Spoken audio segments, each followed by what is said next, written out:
इस संदेश का शीर्षक है जाओ अपना पहाड़ ले लो। इसे सुनकर आशीष पाइए। ठीक है, एक बार फिर से गुड मॉर्निंग। आप यहां पर उपस्थित हैं इसलिए खुश हैं। आमेन। सामान्य रूप में हम यही करते हैं, यानी हमारे नए साल की सभा में हम प्रभु का वचन जो हम कहते हैं उसे लेकर आते हैं। अब मैं आपको याद दिला रहा हूं ताकि आप सभी लोग अपने मास्क पहन ले। सरकार के नियमों का हम पालन करेंगे। कृपया अपने अपने मास्क पहन लीजिए और जब तक कि आप ऑडिटोरियम में कृपया अपने मास्क पहने रहिए। धन्यवाद। तो हम यहाँ पर परमेश्वर का वचन लेकर आते हैं जो हमारे लिए चर्च के रूप में है। अब देखिए, चर्च के रूप में यहाँ पर प्रभु काम करते हैं, यानी अपने देह में और अपने लोगों में वो हमें महान महिमा में लेकर जा रहे हैं, क्योंकि यीशु मसीह वापस आ रहे हैं महिमा में कलीसिया के लिए। आमीन। और बाइबल हमें बताती है कि अंतिम घर की जो महिमा है वो तो पहले से भी बहुत ज़्यादा महान होगी। यानी परमेश्वर अभी अपनी कलीसिया में क्या कर रहे हैं वो हमें ले जा रहे हैं, और ज़्यादा महिमामय बातों में तो हम इसके भागी हैं। हम मसीह यीशु की कलीसिया है, हम और बड़ी महिमा में प्रवेश कर रहे हैं, और ये यात्रा तो अभी चल रही है, और ये हमारी अपेक्षा का भाग है कि हम और ज़्यादा देखें परमेश्वर की महिमा और उसके कामों को जो कि खोली जा रही है, और ये तो अभी हो रहा है। लेकिन इसी के साथ हम क्या करते हैं, हम कहते हैं परमेश्वर कि आप हमसे कलीसिया के रूप में खासकर क्या कहते हैं। हम इसे हल्के रूप में नहीं लेते, मतलब जैसे कुछ तो भी बनाकर आकर प्रचार नहीं करते हैं नए साल के इस दिन में। नहीं, हम परमेश्वर की ओर देखते हैं और ये निश्चित करते हैं कि हम ये उससे सुने, यानी ऐसा कुछ जो हमसे बातें करना चाहते हैं।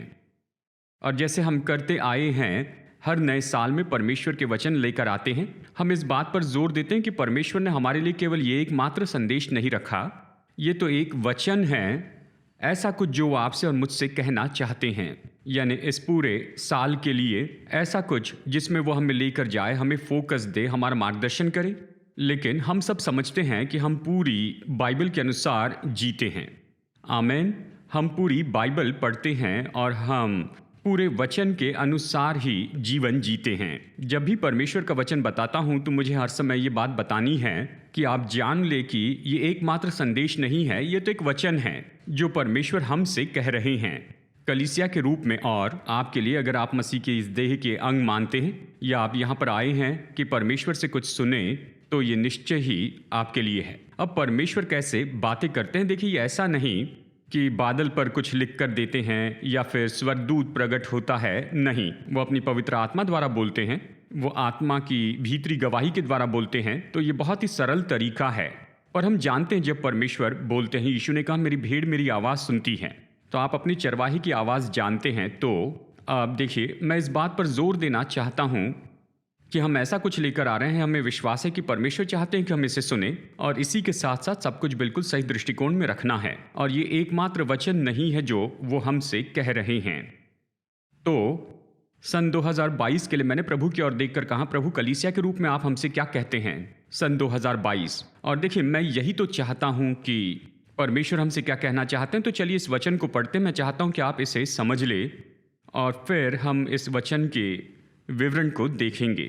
तो आइए, क्यों ना हम अपने पैरों पर खड़े हो जाएं। तो सन 2022 के लिए मैं विश्वास करता हूं कि परमेश्वर हमसे यही तो कहते हैं। वो कहते हैं, जाओ और अपना पहाड़ ले लो। जाओ अपना पहाड़ ले लो, अपने दानवों पर जय पाए और अपनी विरासत ले ले। तो आइए इसे एक साथ कहते हैं, जाओ अपना पहाड़ ले लो, अपने दानवों पर जय पाए, अपनी विरासत ले ले। आइए फिर से एक बार कहे, जाओ अपना पहाड़ ले लो, अपने दानवों पर जय पाए, अपनी विरासत ले ले। तो अभी अपने बगल वाले व्यक्ति की ओर मुड़कर उनसे ये कहिए, जाओ अपना पहाड़ ले लो, अपने दानवों पर जय पाएं, अपनी विरासत ले ले। आमीन। प्रभु आपको आशीष दे, आप बैठ जाइए। आप कहेंगे पास्टर आपने इसे कैसे सुना? जैसे कि मैंने कहा, परमेश्वर बोलते हैं, ये आसमान में लिखकर नहीं देते हैं, लेकिन आप जानते हैं जब परमेश्वर अपना वचन देते हैं, वचन का भाग जो मैं चाहता हूं कि आप देख लीजिए, यह है यहोशू 14वां अध्याय, यहोशू अध्याय 14,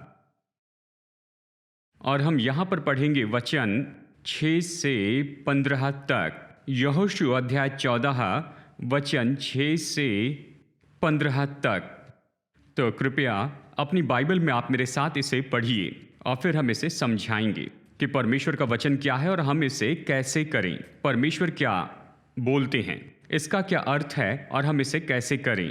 यहोशू अध्याय 14 और हम यहाँ पर पढ़ेंगे वचन 6 से 15 तक।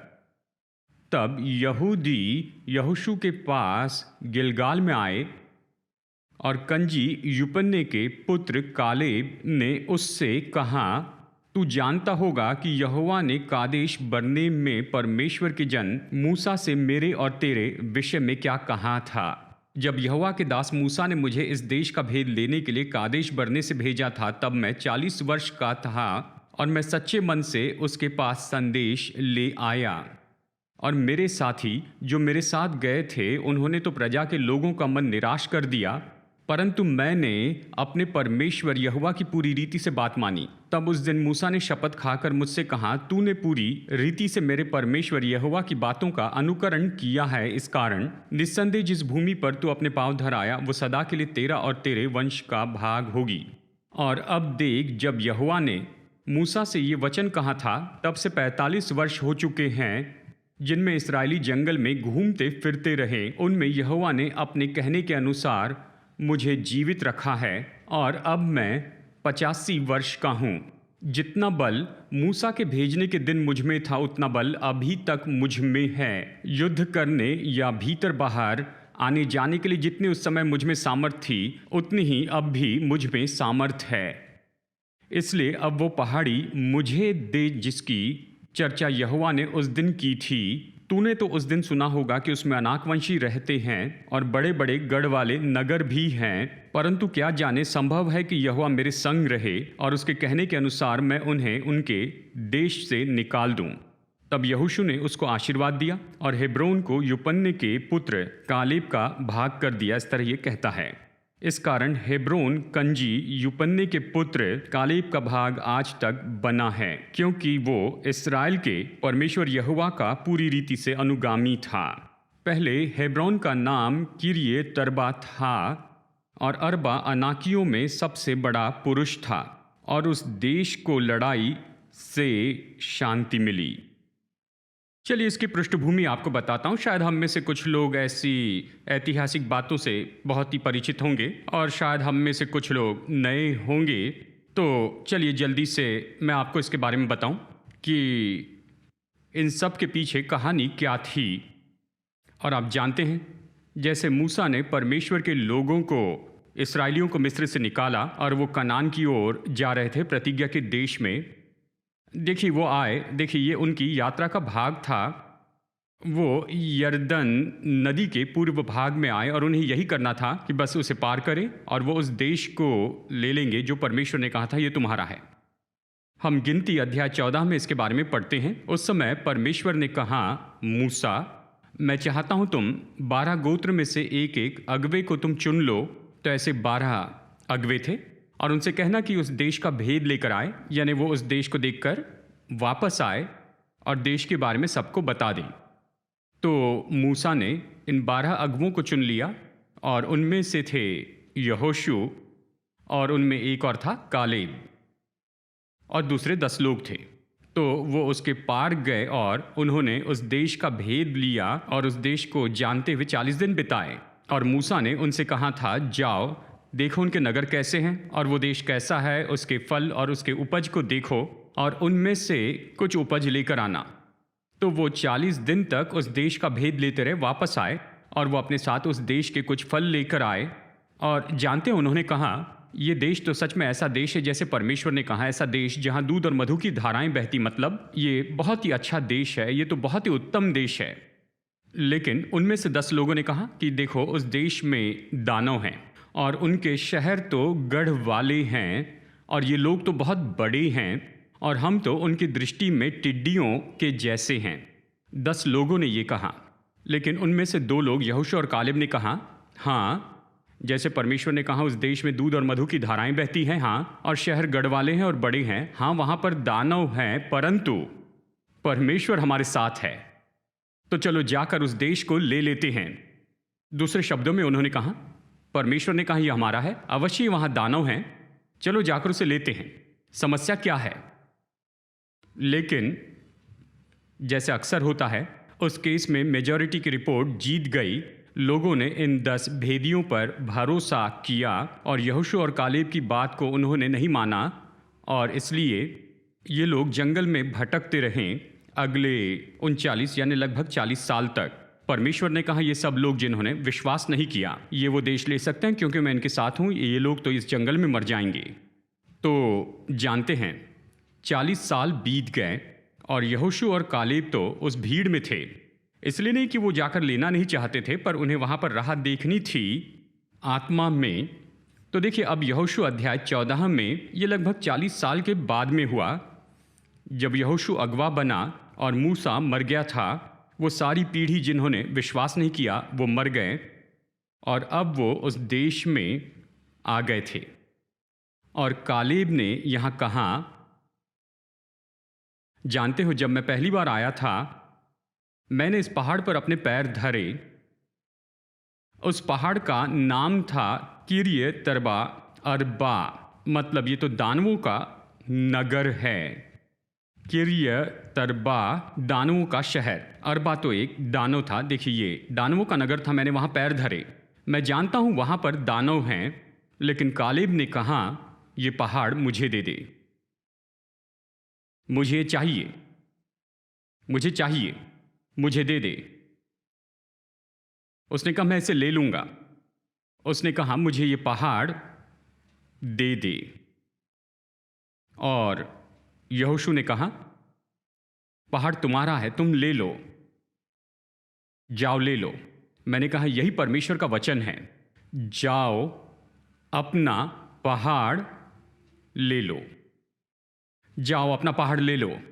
अब मैं जानता हूं कि जैसे आज हम यहां पर बैठे हैं, हमारे पास यानी लोग तो अपने जीवन के अलग स्तर में हैं। आप में से कुछ लोग विद्यार्थी हैं, कॉलेज के विद्यार्थी, तो कुछ लोग इस साल अपने कॉलेज से निकलकर अपने दफ्तर में काम करने लगेंगे और कुछ लोग तभी काम कर रहे हैं। शायद आप अपना व्यापार चला रहे हैं या व्यापार शुरू करना चाहते हैं। शायद आप कॉरपोरेट संसार में हैं, यानी आप अलग अलग स्तर पर हैं, आप जीवन के अलग अलग स्तर पर रहने वाले लोग हैं। शायद हम में से कुछ लोग गृहिणियां होंगी, आप घर में परिवार की देखभाल करती हैं। तो मैं इस बात को समझता हूं कि यहाँ ऐसे लोग हैं जो जीवन के अलग अलग ऋतुओं में हैं, लेकिन हम में से हर एक के लिए ये पहाड़ कुछ न कुछ दर्शाता है। ये उसे दर्शाता है जो परमेश्वर चाहते हैं कि आपके पास ये हो जीवन के इस ऋतु में। शायद ऐसा कुछ है जिसे आप अपने दिल में लिए चलते हैं, मैं हमेशा ये करना चाहता था, मैं हमेशा इसे लेना चाहता था। या शायद विद्यार्थी के रूप में आपका पहाड़ हो सकता है अपनी पढ़ाई पर जयवंत हो जाएं, अच्छी पढ़ाई करें। या फिर जवान प्रोफेशनल के नाते आपका पहाड़ होगा कि आप बड़ा बदलाव पाए और कुछ खास लेवल पर आए व्यवसायिक जीवन में, या ऐसी कुछ भूमिका निभाए। मुझे पता नहीं आपका पहाड़ क्या है, ये आपके दिल में है और प्रभु चाहते हैं कि आप इसे ले लें। शायद कुछ लोगों के लिए ये पहाड़ हो सकता है हमारे जीवन का काम, ऐसा कुछ जिसके बारे में आप महसूस करते हैं कि परमेश्वर चाहते हैं कि आप उसमें प्रवेश करें। आप अपने दिल में से लिए चलते, अवश्य जो काम करना है उसमें आप बहुत व्यस्त हैं, लेकिन देखिए एक काम है जो आपको लगता है कि आपको पूरा करना है। देखिए, हम सबके जीवन में जिम्मेदारियां होती हैं और हमें उन जिम्मेदारियों को पूरा करना ही पड़ता है, लेकिन इन सब के बीच में निश्चय भीतर में काम होता है। मतलब मैं सच में यही तो करना चाहता हूं, और शायद वो आपका पहाड़ हो जो परमेश्वर आपसे कह रहे हैं, और इस साल वो चाहते हैं कि आप उसमें कदम रखें। ये पहाड़ किसी उपलब्धि को पाने को दर्शा सकता है। या सफलता की जगह जो आप चाहते हैं कि आप उसमें जाए। ये पहाड़ तो दर्शा सकता है, ये प्रतिज्ञा जो आप महसूस करते हैं कि परमेश्वर मेरे पास ये होनी चाहिए। शायद ये आपके परिवार के लिए है, शायद ये आपके बच्चों के लिए है, या शायद आपके जीवन के किसी क्षेत्र में आपने प्रतिज्ञा देखी और कहते हैं प्रभु ये मेरा पहाड़ है, मुझे ये चाहिए। यानी ये पहाड़ तो हम में से हर एक के लिए बहुत सी अलग अलग बातें हो सकती हैं हमारे जीवन के इस समय में। क्या आप समझ रहे हैं? लेकिन वचन ये है कि जाओ अपना पहाड़ ले लो, इसे ले लो, और अवश्य ही वहां पर दानव होंगे। यह आसान नहीं, पर आपको दानवों पर जय पानी है। आमेन। आप उनसे डरे नहीं, उन पर जय पाए। कालेब जैसे हम यहां पर इसे बहुत ही गहराई से देखेंगे, और हमें जाकर उन दानवों पर जय पानी है, और हमें जाकर अपनी विरासत को ले लेना है। अब तक ये पहाड़ ऐसा था जिसका सपना देखते थे या उसके लिए प्रार्थना करते थे या इसकी कल्पना करते थे, पर इस साल जाकर अपनी विरासत ले ले, इसमें जाएं। आमेन। तो अब जिस वचन भाग को हमने पढ़ा है, मैं बताना चाहता हूं यहां पर विश्वास के 7 कदमों के बारे में जो कालेब ने उठाए थे ताकि वो अपने उस पहाड़ को ले ले। मैं इसे बताना चाहता हूं और मैं न्योता देना चाहता हूं कि हम उन कदमों का पालन करें जो कालेब ने किया था। अब देखिए, कई बार कालेब के अनुभव के जैसे कुछ बातों में देरी हो सकती है, इसमें आपकी गलती नहीं। ये कालेब की गलती नहीं थी कि उसे 40 साल राह देखनी पड़ी। मतलब वो 40 साल पहले तैयार था कि जाकर इसे ले ले, वो तैयार था, लेकिन उन परिस्थितियों के कारण ही इन बातों में देरी हुई। ये उसकी गलती नहीं थी। लेकिन सुंदर बात तो ये थी कि 40 साल के बाद भी उसने कहा मैं तैयार हूं, मैं उसे लेने के लिए तैयार हूं। तो कई बार चीज़ों में देरी हो सकती है, और आप तो कालेब के अनुभव को महसूस कर सकते हैं, और शायद आप ये कहेंगे कि शायद मैं चाहता था कि ये बहुत समय पहले हो जाए, या किसी भी कारण से इन बातों में देरी हुई है। लेकिन इस साल मैं विश्वास करता हूं आपके लिए प्रभु वचन है, जाकर इसे ले लो, तुम्हारा समय आ गया है। कालेब के जैसे ये आपका साल है कि आप जाकर अपने पहाड़ को ले ले। तो चलिए देखते हैं कि कालेब ने क्या किया था। तो चलिए जल्दी से इन 7 बातों को मैं आपको बता दूं। नंबर 1, मैं इसे निर्देश के रूप में रखता हूं, वचन जान लीजिए, वचन को जाने। इसी वचन भाग में देखिए यहोशू 14 में कालेब ने क्या कहा। वचन 6 में कालेब ने कहा, तू वो वचन जानता है जो परमेश्वर ने कहा था। यहोशू 14 वचन 6।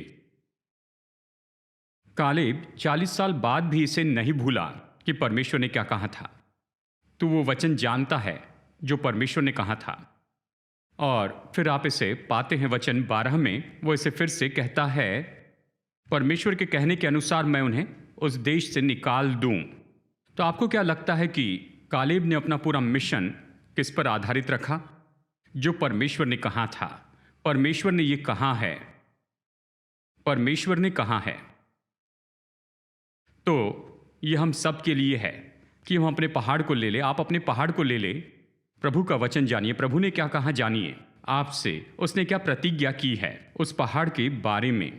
परमेश्वर का वचन जानिए, अपने मिशन को इस पर रखें, जाकर उस पहाड़ को ले लेना वचन के आधार पर, क्योंकि प्रभु का वचन सत्य है और परमेश्वर का वचन उसके पास खाली नहीं लौटता।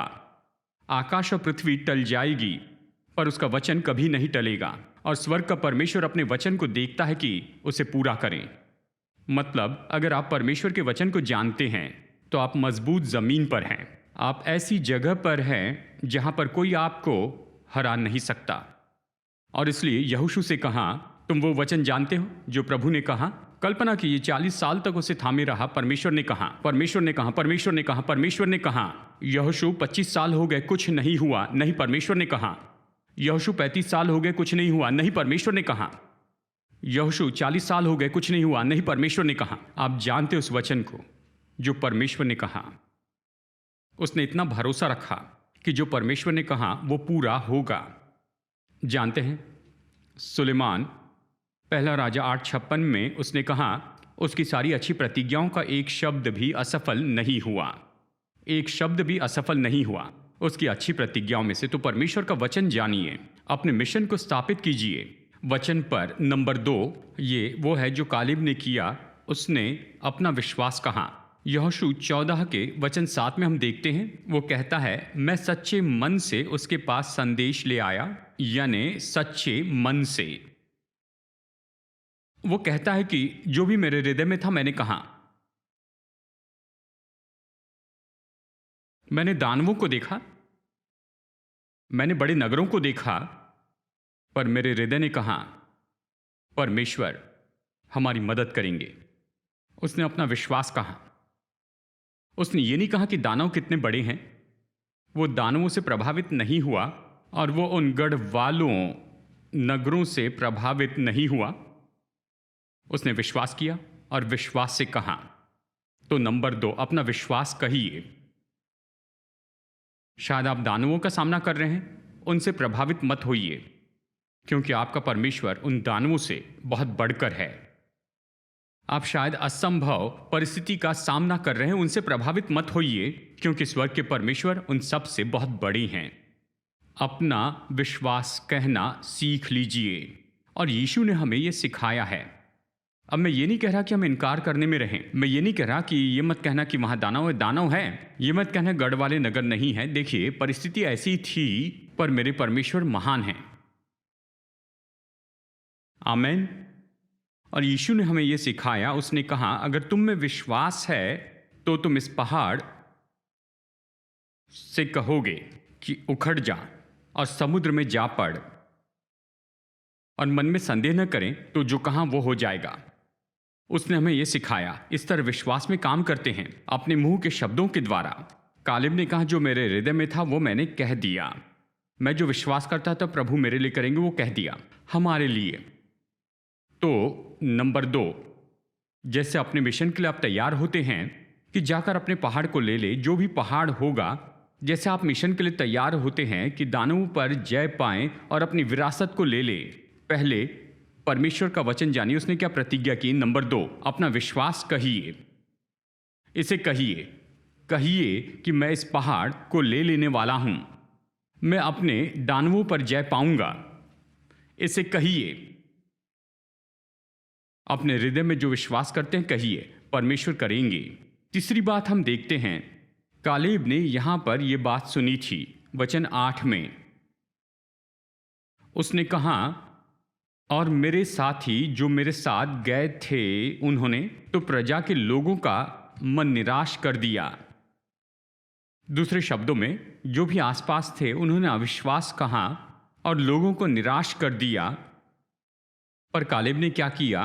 वो अविश्वास के ऊपर आ गया। यह है नंबर 3, अविश्वास के ऊपर आ जाएं। तो चलिए एक साथ कहते हैं, अविश्वास के ऊपर आ जाएं। देखिए, शायद हमारे आसपास ऐसे लोग हो जो कहें कि ये कभी नहीं हो सकता है। जैसे कि इन 10 भेदियों ने कहा, हम तो टिड्डियों के जैसे हैं, हम उन दानवों पर जय नहीं पा सकते हैं। यानी शायद आपके आसपास ऐसे लोग होंगे जो आपको निराश कर देंगे। शायद वो आपको हर एक कारण बताएंगे कि क्यों आप अपने पहाड़ को नहीं ले सकते हैं। पर आपके पास प्रभु वचन है, परमेश्वर ने ये कहा है, परमेश्वर आपकी ओर से है, उसने आपके दिल में ये काम रखा है। तो देखिए, जो संसार कहता है या आपके आसपास की परिस्थिति कहती है, वो निराश न करें, अविश्वास के ऊपर आइए। देखिए, वो सभी लोग जो अविश्वास में थे वो प्रतिज्ञा के देश में नहीं जा पाए, वो वहां नहीं जा पाए। लेकिन विश्वास के लोग अपने पहाड़ों को ले लेंगे। तो अविश्वास के ऊपर उभर कर आइए। जो लोग नकारात्मक बातें कहते हैं वो आपको दबाने न पाए। नंबर 4, कालेब ने और क्या किया? देखिए, वचन 8 में हम देखते हैं, यहोशू 14 में कालेब ने कहा, परंतु मैंने अपने परमेश्वर यहोवा की पूरी रीति से बात मानी है। इसका मतलब है आपके पास एक मन का समर्पण है और एक ही मन का गौर है उसके लिए जो प्रभु चाहते कि आप करें। याकूब 1:8 कहता है कि दुचित्ता मनुष्य अस्थिर है, अपने सारे मार्गों में दुचित्ते ना हो। परमेश्वर ने मुझे बुलाया है कि मैं इस पहाड़ को ले लूं, तो मैं इसे ले लूंगा। इस पर कोई चर्चा नहीं। अगर चर्चा करनी है तो परमेश्वर से चर्चा करो, मुझे अकेला छोड़ दो। आप एक मन के हो जाएं अपने समर्पण में और अपने फोकस में, जिसके लिए प्रभु ने आपको बुलाया है। आमीन। मुझे अपना व्यक्तिगत जीवन याद आता है। हाँ, देखिए, हमने 10 साल अमेरिका में बिताए थे। लोग पूछने लगे आप क्या करेंगे। मैंने कहा मैं बैंगलोर जाऊंगा, एक चर्च शुरू करूंगा। और दूसरे लोग पर्याय देने लगे। लोग कहने लगे तुम भारत क्यों वापस जाना चाहते हो, तुम यहां पर रहकर आना जाना कर सकते हो। मैंने कहा यह किसी और के लिए अच्छा होगा, लेकिन मेरे लिए नहीं है। मेरे लिए मुझे वहां पर रहना होगा। मेरे पास वहां बहुत अच्छा ऑफर था और देखिए ये सब अच्छे लोगों से था। मैं ये नहीं कह रहा हूं कि उनमें से कोई बुरे थे, नहीं, ये अच्छे और ईमानदार लोग थे। परंतु कई बार अच्छे ईमानदार लोग हमारा ध्यान भटका सकते हैं। तो एक अच्छा ऑफर था हमारे लिए ये बाइबल कॉलेज चलाना, और बहुत से इंटरनेशनल स्पीकर्स आएंगे और तुम्हें कनेक्शन मिलेंगे, तुम सबसे मुलाकात करोगे। दुख की बात थी ये यहाँ भारत में नहीं था। मैंने कहा माफ़ कीजिए, ये मेरे लिए नहीं है, मेरे लिए नहीं। ऑफर की सराहना करता हूँ पर ये मेरे लिए नहीं है। क्यों? क्योंकि अगर आपको अपना पहाड़ लेना है तो बस एक चित्त होकर पूरा ध्यान लगाना है। क्योंकि दुचित्ता मनुष्य तो अस्थिर होता है, अपने सारे कामों में वो कुछ भी उपलब्धि नहीं पाएगा। क्या आप सुन रहे हैं? आपको एक चित्त होकर गौर करना है। हाँ, वही मेरा पहाड़ है, मैं उसे ले लूंगा, मैं उसके पीछे जाता हूं। एक चित्त होकर गौर करना। कालेब ने पूरी तरह से अपने परमेश्वर के पीछे वो चला, पूरे हृदय से प्रभु के पीछे चला। परमेश्वर ने कहा वो पहाड़ मेरे लिए है, बस यही। प्रभु के पीछे चलता हूं, मैं उस पहाड़ को जरूर लूंगा। क्या आप सुन रहे हैं? अपने परमेश्वर के पीछे पूरी तरह से चले। नंबर 5, कालेब यहां पर और क्या करता है? ये यहोशू 14 के वचन 11 में है। उसने कहा जितना बल मूसा के भेजने के दिन मुझ में था, उतना बल अभी तक मुझ में है। किसी तरह से उसने खुद को बलवान रखा। ठीक है, यह है नंबर 5, खुद को बलवान रखें। जीवन मैराथन है, छोटी दौड़ नहीं। कई बार हम मैराथन को स्प्रिंट जैसे बनाते हैं। हमें बहुत कुछ करना है, पर आपको सोचना होगा लंबी दौड़ का। बने रहने के बारे में सोचिए, खुद को बलवान रखिए। और विशेष करके बलवान होना है भीतरी मनुष्यत्व में। भीतरी मनुष्यत्व में खुद को आत्मिक रीति से बलवान रखें। जैसे आप तैयार होते हैं कि अपने पहाड़ को ले ले, इस साल इस मिशन के लिए तैयार होते हैं, सन 2022 में मैं अपना पहाड़ ले लूंगा, तो खुद को बलवान रखें आत्मिक रीति से। परमेश्वर का वचन लेते जाएं, पवित्र आत्मा में प्रार्थना करें, अन्य भाषा में। परमेश्वर ने हमें 2 चीजें दी हैं कि भीतरी मनुष्यत्व को बल देते जाएं। परमेश्वर का वचन आपको बलवान बना सकता है, और जो विश्वास के द्वारा शुद्ध किए गए उन्हें विरासत दे सकता है। यूहन्ना ने जवानों को लिखा, पहला यूहन्ना 2:14 में कहा, हे जवानों तुम बलवान हो और परमेश्वर का वचन तुम में बना रहता है और तुमने उस दुष्ट पर जय पाई है। तो परमेश्वर का वचन आप में रहे। समय लीजिए कि अपनी आत्मा को वचन का भोजन दे, वचन पढ़े, उस पर मनन करें और वचन सुनते जाएं। और पवित्र आत्मा में प्रार्थना कीजिए, इफिसियों 3:16, कि तुम उसकी आत्मा से अपने भीतरी मनुष्यत्व में सामर्थ पाकर बलवंत होते जाओ, क्योंकि पवित्र आत्मा आपको सामर्थ देता है भीतरी मनुष्यत्व को। अन्य भाषा में प्रार्थना कीजिए, पवित्र आत्मा में प्रार्थना कीजिए और खुद को बलवान रखिए।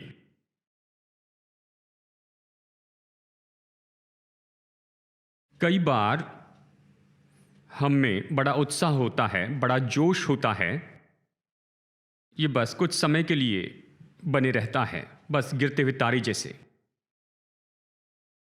पर अगर आपको फर्क लाना है तो आपको डटे रहना जरूरी है।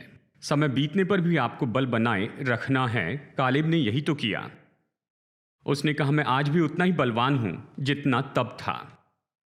और मैं कहता हूं कि ये आत्मिक रूप में होना चाहिए। आत्मिक रीति से खुद को बलवान रखिए। नंबर 6, आखिरी 2। नंबर 6, अपने दानवों पर जय पाए। वचन 12। उसने कहा, ये पहाड़ मुझे दे, मैं उन्हें उस देश से निकाल दूंगा। कालेब ने कहा, मैं जाऊंगा और मैं उन दानवों का सामना करूंगा और उन्हें निकाल दूंगा। तो अपने दानवों पर जय पाए। ऐसी कौन सी बातें हैं जो आज आपको डरा रही हैं? वो आपके दानव हैं, उन पर जय पाए। ऐसी कौन सी बातें हैं जो आपकी ओर निहार रही है और कह रही है, आप इस पहाड़ को नहीं ले सकते हैं? वो आपके दानव हैं, उन पर जय पाएं। आमीन। उनका सामना कीजिए। कालेब ने कहा, मैं उन्हें भगा दूंगा। और अगर आप अगले अध्याय में देखें, अध्याय 15 में और वचन 13 से 15 में, तो उसने बिल्कुल वैसे ही किया। वो उस जगह पर जाता है किरजात अरबा में, जो दानवों का शहर है, और वहाँ पर ये 3 बड़े दानव जो कि अनाकवंशी लोग थे, वो जाकर उन्हें भगा देता है, जय पाता है। आपको दानवों का सामना करना है, उन पर जय पानी है। ये जो भी हो, चाहे डर हो, उनका सामना करें, उन पर जय पाए। और फिर आखिरी बात, नंबर 7, वो ये है, वचन 13 में ये कहता है, यहोशू ने उसे आशीर्वाद दिया और हेब्रोन कालेब को दे दिया। ये बहुत ही सरल वाक्य है कि यहोशू ने हेब्रोन कालेब को दे दिया, पर इसका ये मतलब नहीं, ये नहीं कि उसने उठाकर उसे दे दिया, लेकिन इसका सरल ये अर्थ है कि कालेब, जाओ इसे ले लो। पर कालेब को जाकर उसे लेना था, उस पहाड़ को। यहोशू ने कहा, कालेब तुम्हें ये चाहिए, जाओ ले लो। और उसे जाकर उस पहाड़ को लेना था। तो निश्चय ही उस जगह पर जाएं जो आपके लिए परमेश्वर ने रखा, वहां जाए, उसे ले। अपना पैर उस पहाड़ पर रखें, आप उस पर जाएं। शायद अब तक आप उसे दूरी से देखते आए हैं, पर इस साल उसमें आप चले जाएं। अब किरियात अरबा जो दानों का शहर था, वो हेब्रोन बन गया जब कालेब ने उसे ले लिया। हेब्रोन का मतलब समाज होता है। इसका अर्थ है मित्रता की जगह। जो पहले एक समय दानवों का नगर था, आप कल्पना कर सकते, लोग जाने से डरते होंगे, वो हेब्रोन बन गया, एक समाज बना, मित्रता की जगह बना, क्योंकि कालेब उसे लेने के लिए वहां गया। तो ये बदलाव आप लेकर आ सकते हैं जब आप जाकर अपने पहाड़ को ले लेते हैं। क्या आप समझ रहे हैं? आप बदलाव ला सकते हैं जब आप जाते हैं और पहाड़ ले लेते हैं, जब आप अपने दानवों पर जय पाते हैं और जब आप अपनी विरासत को ले लेते हैं। आमीन। तो अभी इस समय हम कुछ समय प्रार्थना करेंगे और मैं चाहता हूं कि आप इस संदेश के लिए, इस वचन के लिए प्रार्थना कीजिए। परमेश्वर आपसे कहते हैं, जाओ अपना पहाड़ ले लो। आपका पहाड़ क्या है? आप अपने हृदय में क्या महसूस करते हैं कि किससे जाकर आपको ले लेना है? जीवन के इस ऋतु में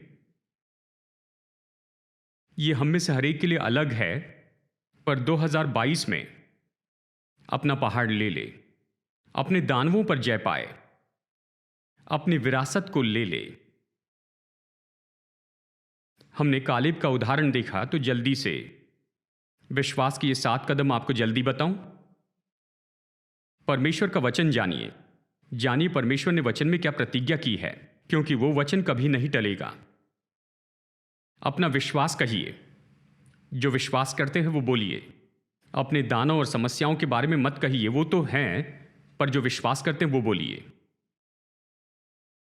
नंबर 3, अविश्वास के ऊपर उभरें। शायद ऐसे लोग होंगे जो आपको निराश करेंगे। कई बार रिपोर्ट्स तो निराश करने वाली होती हैं, लेकिन अविश्वास के ऊपर आए। नंबर 4, पूरी तरह से परमेश्वर के पीछे चले। पूरी तरह से चले, इसके बारे में एक चित्त हो जाएं। दुचित्ते ना हो, क्योंकि दुचित्ता होना तो अस्थिरता लेकर आता है। एक चित्त होकर गौर करें, वो मेरा पहाड़ है, मैं उसे ले लूंगा। खुद को बलवान रखें। उसके वचन और उसकी आत्मा के द्वारा खुद को बल दें। अपने दानवों पर जय पाए, उनका सामना करें। जयवंत की मनोदशा रखिए। जयवंत की मनोदशा रखें, क्योंकि आप तो जयवंत से बढ़कर हैं। अपने दानों का सामना करें। उन पर जय पाने में प्रभु मदद करेंगे। अपनी विरासत को ले ले।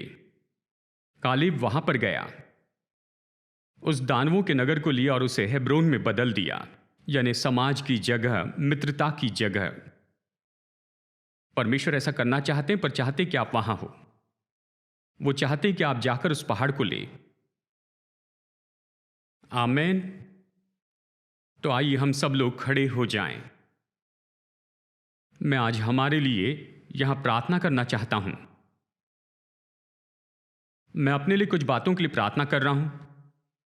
चर्च के रूप में भी कहिए, प्रभु हम चाहते हैं कि हमारा चर्च बेंगलुरु के 1 मिलियन लोगों के जीवन को छू ले। 1 मिलियन जीवन, मैं इसके लिए प्रार्थना कर रहा हूं। तो लेजिस्लेशन के बारे में क्या, खैर चर्च इसकी परवाह नहीं करते हैं। यीशु ने कहा मैं अपनी कलीसिया बनाऊंगा, अधलों के फाटक इसे रोक नहीं पाएंगे। मनुष्य का कोई लेजिस्लेशन इसे रोक नहीं सकता है। मनुष्य का विरोध इसे रोक नहीं सकता है। यीशु अपनी कलीसिया बना रहे हैं। आमेन।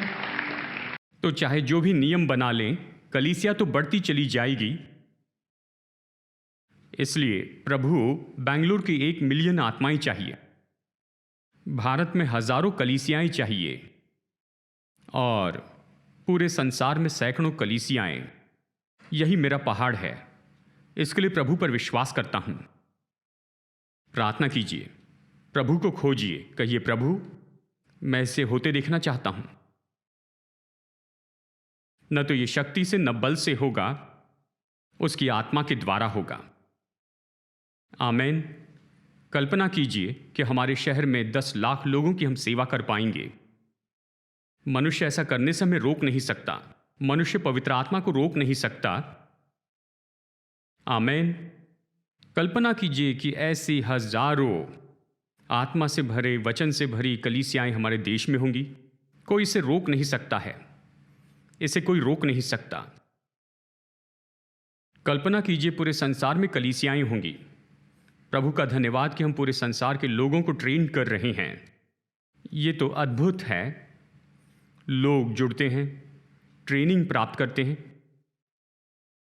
पूरे संसार में कलीसियाएं होंगी जो परमेश्वर के वचन और उसके आत्मा से भरे होंगे। जरूरी नहीं कि एपीसी के नाम से हो, पर वो परमेश्वर से भरे होंगे।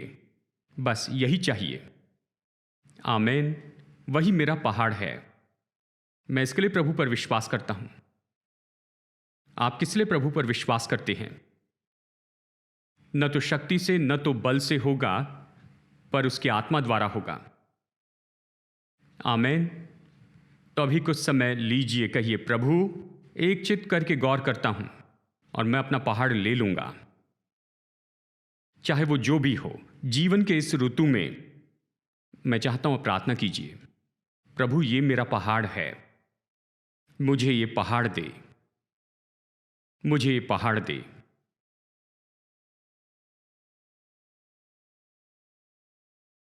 प्रार्थना कीजिए।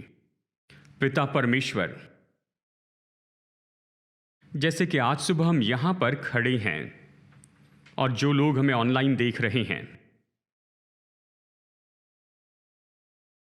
हे प्रभु, हम वचन खोलते हैं। जाओ, अपना पहाड़ ले लो, अपने दानवों पर जय पाएं और अपनी विरासत को ले ले। प्रभु, हर एक व्यक्ति से बातें कीजिए व्यक्तिगत रूप में। हे पिता, इसे बहुत ही व्यक्तिगत बनाइए, इसे हमारे हृदय में असली बनाइए।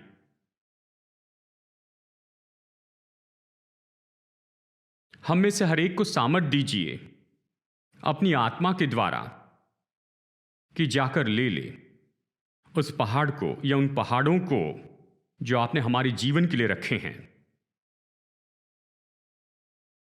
और इस साल सन 2022 में जैसे कि आपने कालेब को उस जगह पर लाया था प्रभु, जब उसने जाकर जीत लिया किर्यत अर्बा को और उसे हेब्रोन बनाया। और निश्चय ऐसे हर एक के जीवन से गवाही मिले कि प्रभु ने मेरी मदद की कि मैं अपना पहाड़ ले लूं। इस साल जवान और बूढ़े और हर एक व्यक्ति ये कहे, परमेश्वर ने मेरी मदद की कि अपना पहाड़ ले लूं। मैंने दानवों को भगा दिया और मैंने अपनी विरासत को ले लिया। हे प्रभु, हर एक जीवन इसकी गवाही दे और हर एक व्यक्ति इसकी गवाही दे। सन 2022 इसमें प्रभु ने मेरी मदद की, परमेश्वर ने मदद की कि मैं अपना पहाड़ ले लूं। शायद इसमें देरी हुई है, पर इस साल ये इसे ले ले, इसे ले ले। तो ऐसा ही कीजिए पिता, ऐसे कीजिए अपने लोगों के जीवन में। आप इसे कीजिए, ऐसा ही कीजिए। हर एक मुंह गवाही दे और आपकी स्तुति करे कि आपने इनकी मदद की है। धन्यवाद। हम आपको धन्य कहते हैं, आदर करते हैं। हर एक को बल दीजिए, साहस से भरिए, भरोसे और बुद्धि के साथ हमें भर दीजिए और जो अनुग्रह हमें चाहिए दीजिए कि इसे देख पाए। धन्यवाद देते हैं। अब हमारे प्रभु यीशु मसीह का अनुग्रह और स्वर्गीय पिता परमेश्वर का प्रेम और उसकी मधुर उपस्थिति जो हमें सामर्थ प्रदान करती है, उसकी पवित्र आत्मा की उपस्थिति हम में से हर एक के साथ हमेशा होती रहे। यीशु के नाम में सब लोग कहिए आमेन, आमेन। तो आइए एक साथ इसे कहते हैं। जाओ, अपने पहाड़ को ले लो, अपने दानवों पर जय पाए और अपने विरासत को ले ले। जाइए इसे कीजिए। आमेन।